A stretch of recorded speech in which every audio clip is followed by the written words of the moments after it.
ఎందుకంటే మన చాటపర్రు, ఏలూరు అంటే తెలుసు కదండి. డబ్బులు వాల్యూ తెలుసు, మనం ఎలా ఉండాలో తెలుసు అండి.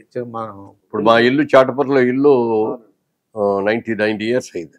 మా తాతగారు కట్టింది. మేమందరం అక్కడే పుట్టాం, అక్కడే చదువుకున్నాం. అవును. అది పడిపోయేటట్టుంది, 105 సంవత్సరం వస్తుంది అని చెప్పి లాస్ట్ 1.5 years కడుతున్నాం. అదే దాన్ని ఏమి మోడల్ మార్చకుండా ఉన్నదాన్ని చేస్తాం. మళ్ళీ ఇంకో 100 ఏళ్ళు ఉండేటట్టుగా అంత పర్ఫెక్ట్గా చేస్తాం. అది దానికి అయితే అంతా కలిపితే 3 కోట్ల ఉద్యోగం. అవునండి. ఆయనలాగా 500 కోట్లు 600 కోట్లు ఏదో మీరు చెప్పినట్టుగా వాష్ బేసిన్ ఎంత అక్కడి చెట్ల ఇంచి తీసుకొచ్చి ఏమి లేవు. సామాన్యంగా మనం రెగ్యులర్గా ఏం వాడతాం. అది అంతా చేసినా కూడా అదేం మా కోసం కట్టలేదు. మేము అక్కడికి వెళ్ళి ఉన్నాం, మేమేమి చేయం. ఏదో పబ్లిక్ పర్పస్కి ఇద్దామని. అది దేనికి అనేది ఇంకా డిసైడ్ అవ్వలేదు. పబ్లిక్ పర్పస్కి ఒక పేదవాళ్ళకో అంటే పేదవాళ్ళకంటే ఒక ట్రైనింగ్ స్కిల్ సెంటర్ కట్టడం కానీ ఏదో ప్రజలకు ఉపయోగపడేది, ప్రజలకు ఉపయోగపడేది చేయటం కోసమే. ఆ విజయం గారు కూడా నేను ఒక వీడియో చూశానండి. ఆవిడ ఏమంటుందంటే ప్రతిపక్షం ఉండకూడదు అని దేవుడిని ప్రార్థిస్తున్నాను అన్నారు. నిజంగా వాళ్ళ అబ్బాయి కాకుండా చంద్రబాబు నాయుడు గారికి అలా వచ్చింది. ప్రతిపక్షం ఉండకూడదని కోరుకుందండి ఆవిడ. ఆ వీడియో చూసారా మరి లేదో మరి. దేవుడా ప్రతిపక్షం లేకుండా చూడని చూశాడు, దేవుడు చూశాడు. కానీ ఇక్కడ వెంకటేశ్వరం చూసి చేసేసాడు. అమ్మా అలాగా నువ్వు కోరిన ఇస్తాను కోరిక, ఇంకా చంద్రబాబు నాయుడు గారికి ఎవరో ప్రతిపక్షం లేకుండా చేసిస్తాను. అదే అండి, వాళ్ళు కోరిన కోరికలన్నీ కూడా ప్రజలకు ఉపయోగపడేలాగా చేసి. ఎప్పుడైనా దేవుడు కూడా మంచి నిర్ణయం చేసి మనం ఎన్నో కోరుతాం, కోరిన ఇస్తాడా. నీతిగా నిజాయితీగా మనం ఉండి మనం కోరుకునే కోరిక కూడా సమంజసం అయితే దేవుడు తెలుస్తాడు. అంతేగాని రేపు పొద్దున్నే నాకు 2,000 కోట్లు కావాలి, లేకపోతే నాకు లాటరీ వచ్చేసిన డబ్బులు కావాలి, ఈ ఊరంతా కూడా నేనే కొనేసుకోవాలి, లేకపోతే ఎదటాళ్ళందరూ కూడా దరిద్రంలో అయిపోయి వాళ్ళు పాడైపోవాలి, నేను ఒక్కడనే బాగుండాలి అని అనుకుంటే ఎట్లా? అందరూ బాగుండాలి, అందులో నేను ఉండాలి అని కోరుకోవాలి. అంతే తప్ప అభివృద్ధి అనేది అసలు జీరో చేశాడండి. ఏవి ఒక ఇండస్ట్రీ తేలా, వచ్చిన ఇండస్ట్రీలనే పొగబెట్టి బయటికి పంపించాడు. అవునండి. అమర్రాజా బ్యాటరీస్ వాళ్ళు చెప్పండి. వాళ్ళు ఎన్నో ఏళ్ళ నుంచి అమెరికా నుంచి వచ్చి తిరుపతిలో అక్కడే ఆ పొలాలు కొనుక్కొని చేశారు. ఎక్కడ గవర్నమెంట్ దగ్గర నుంచి ఎకరం కూడా తీసుకోలేదు. తీసుకొని అంత చేసి అంత అద్భుతంగా చేసి ఎంతమందికి ఎంప్లాయ్మెంట్ అక్కడికి మరి వాళ్ళు చేసే ప్రోడక్ట్ మూలంగా ఎంత ట్యాక్స్ కానీ ఎక్సైజ్ డ్యూటీలు కానీ ఇవన్నీ ఎంత వస్తున్నాయి. ఇంత బాగా వచ్చేదాన్ని కూడా మీరు జనరేటర్ ఆపేశాడు, కరెంట్ ఇవ్వాలి, పవర్ కట్టేశాడు. అంతే మొత్తం పవర్ కట్టేస్తే ఏమైపోతుందండి ఇండస్ట్రీ. లక్కీగా వాళ్ళు జనరేటర్ బ్యాకప్ జనరేటర్లు ఉన్నాయి కాబట్టి జనరేటర్ మీద కొన్ని రోజులు ఆగించాడు. కరెంట్ మీద చేసే దానికి జనరేటర్ మీద చేసేదానికి ఖర్చు చాలా తేడా ఉంటుంది. అంత ఖర్చు అయినా సరే వాళ్ళు చేసుకున్నారు.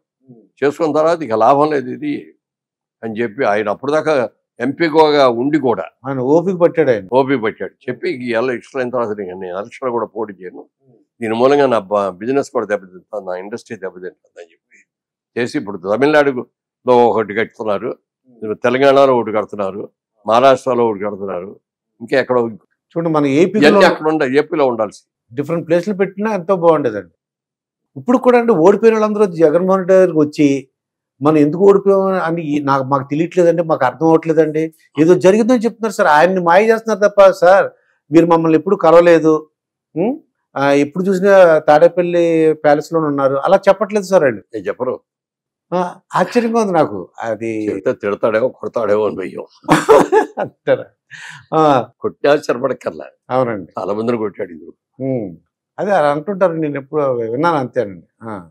ఇప్పుడు ఫ్రాంక్గా చెప్పాలి కదా సార్, అలా కదండి, మీ వ్యతిరేకత ఉంది మా మీద కదండి, మీ మీద వ్యతిరేకత ఉంది, లేకపోతే ఇంత రాదు కదా అని చెప్పాలి కదా. మొత్తం అందరు మంత్రులు ఓడిపోయారండి, ఒక్క పెద్దిరెడ్డి తప్ప. చాలా దారుణంగా వాళ్ళ సిస్టర్ స్టేట్మెంట్ వచ్చేది.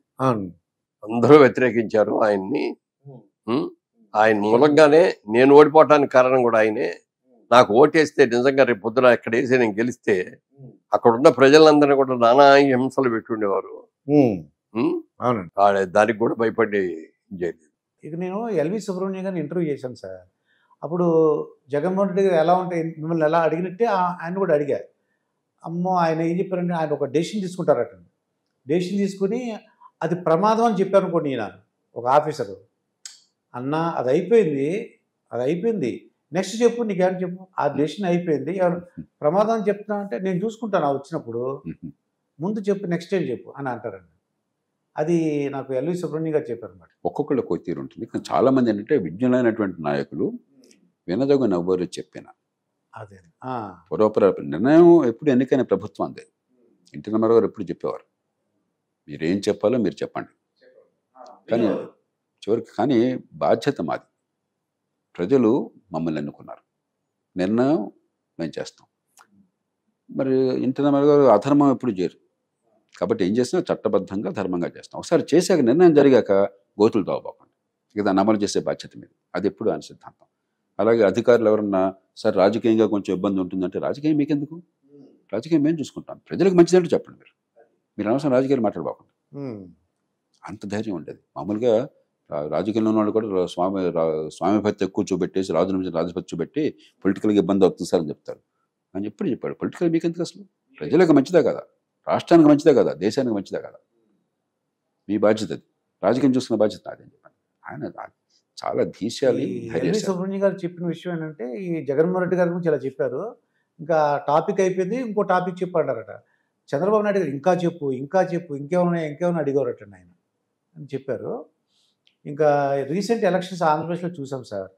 మీకు ఆ రిజల్ట్ ఊహించారు సార్ మీరు? అది మీరు ఎంతవరకు అనుకున్నారు, ఎవరు వస్తుంది అనుకున్నారు, ఎంతవరకు అనుకున్నారు మీరు? అంటే వాతావరణం చూస్తే ఈ కూటమి నెగ్గే అవకాశం ఉందనుకున్నారు, కానీ ఇంత గట్టిగా ఏకపక్షంగా ఇంత అంటే సునామీ అనొచ్చండి, సునామీ అది అనుకోలేదు. ఎందుకంటే మొదటి నుంచి నేను చెప్తున్నాను, బహిరంగ కూడా చెప్తున్నాను, 40% ఓటు కనీసం జగన్మోహన్ రెడ్డి గారికి ఉందని నేను మొట్టమొదటి చెప్తున్నాను.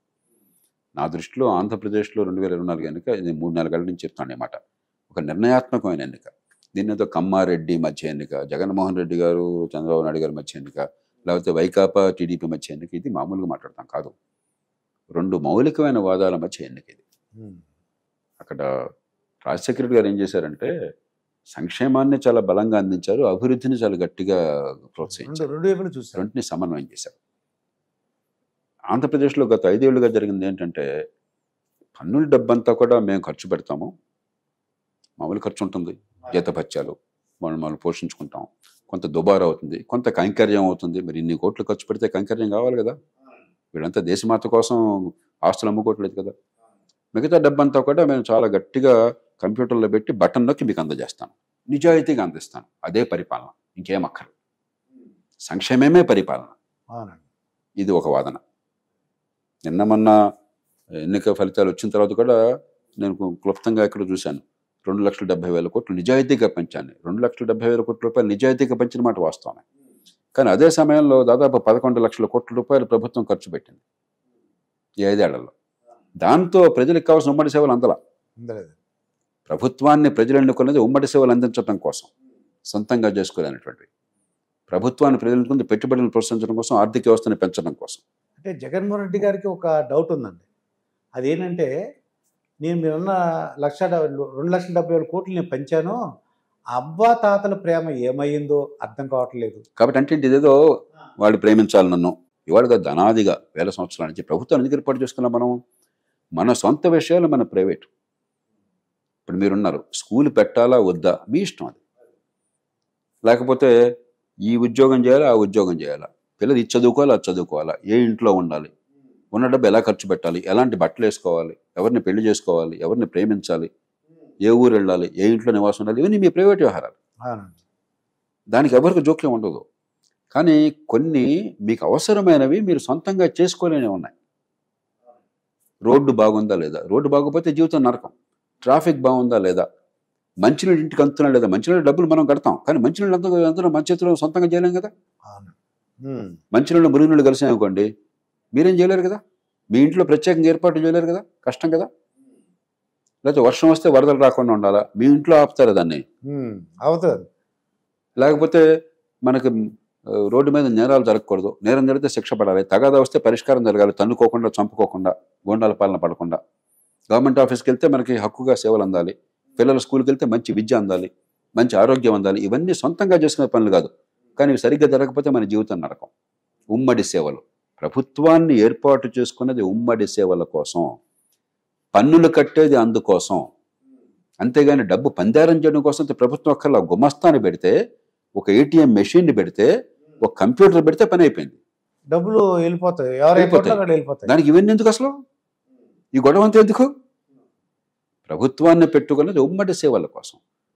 అలాగే ప్రభుత్వాన్ని పెట్టుకున్నది ఒక పేదరికంలో ఉన్న సమాజంలో సంపద పెంచటం కోసం, పెట్టుబడులు పెంచటం కోసం, మౌలిక సదుపాయాల కల్పన కోసం, పారిశ్రామికీకరణ కోసం, దాని ద్వారా ఉపాధి కల్పన కోసం, దాని ద్వారా ఆదాయాలు పెరగటం కోసం.